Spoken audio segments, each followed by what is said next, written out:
Plant FAQs. Monstera acuminata. Monstera acuminata. My FAQs for this stunning climber. Hi everyone, Furbu here. Today, I want to delve into the world of the Monstera acuminata, a climbing vine renowned for its exquisite, split leaves. This beauty is a popular houseplant, and for good reason. But with any plant, questions arise.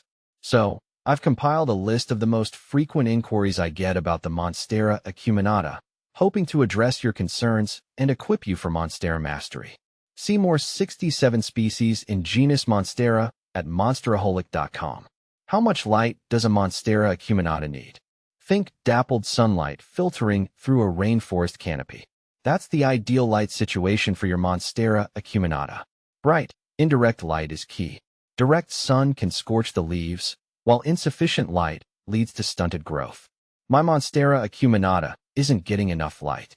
What are the signs? Look for leggy growth, with long spaces between nodes, where leaves emerge from the stem.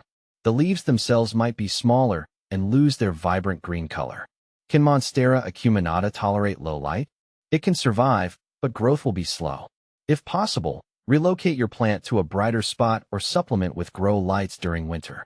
How often should I water my Monstera acuminata? The frequency depends on factors like pot size, climate, and season. Generally, water when the top inch of soil feels dry to the touch. Don't drench the plant. Allow excess water to drain freely. What are the signs of an overwatered Monstera acuminata?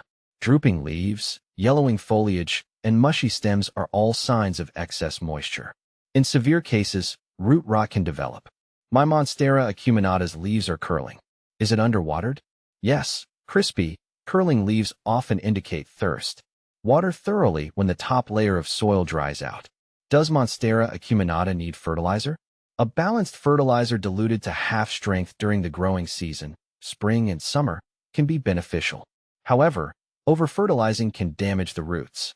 How often should I fertilize my Monstera acuminata? Once a month during spring and summer is sufficient. Withhold fertilizer during fall and winter when growth slows. My Monstera acuminata has brown spots on the leaves. What's wrong? Several factors can cause this. Bacterial or fungal diseases, sunburn, or even underwatering can manifest as brown spots. Identify the cause and adjust your care routine accordingly. Are Monstera acuminata toxic to pets? Unfortunately, yes. The leaves contain insoluble calcium oxalate crystals, which can irritate the mouth, throat, and stomach of pets if ingested. Keep your Monstera acuminata out of reach of curious cats and dogs. Monstera acuminata versus Monstera deliciosa.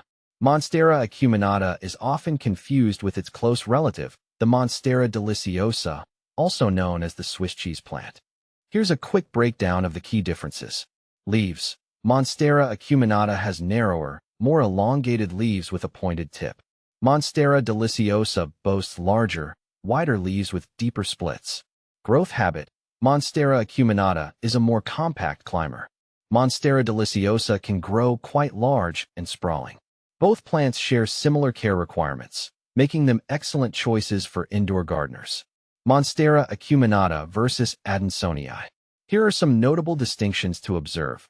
Monstera adansonii typically presents larger leaves, whereas acuminata showcases smaller, more elongated, and pointed leaves.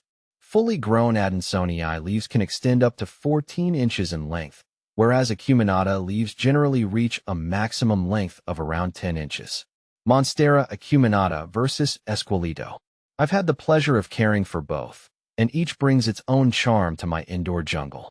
The Monstera acuminata stands out with its vibrant, glossy leaves that seem to sparkle in the sunlight. It's been a joy watching its distinctive fenestrations develop over time, adding a tropical touch to my space. On the other hand, Monstera Esqueleto, with its uniquely shaped leaves resembling a skeleton, brings a bit of intrigue and novelty. While it requires a bit more attention to thrive, its unusual appearance never fails to captivate visitors. Monstera acuminata versus Laniata. Monstera laniata offers a more compact and bushy growth habit, creating a dense green presence wherever it's placed. Its textured leaves with prominent ridges add depth and character to my plant display, making it a standout in terms of visual appeal. In conclusion, The Monstera acuminata is a rewarding houseplant with its elegant foliage and climbing nature. By understanding its light, water, and feeding needs, you can cultivate a thriving Monstera that will add a touch of the tropics to your home. If you have any further questions, feel free to leave a comment below.